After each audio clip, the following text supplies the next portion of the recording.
So in this PayPal tutorial video, I'll be showing you guys how to add money from your Tangerine bank account on PayPal.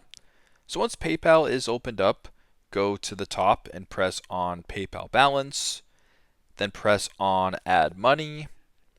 Now type in the amount of money that you wanted to add. So if you wanted to add $25, you can type in the amount, then at the bottom, select link a bank account.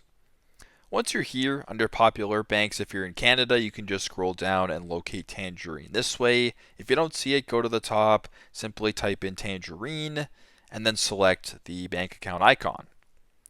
It'll then redirect you to a new page right here, which is your login page. You can type in the client number, your PIN, or your password, press on agree and link, and then add the money this way.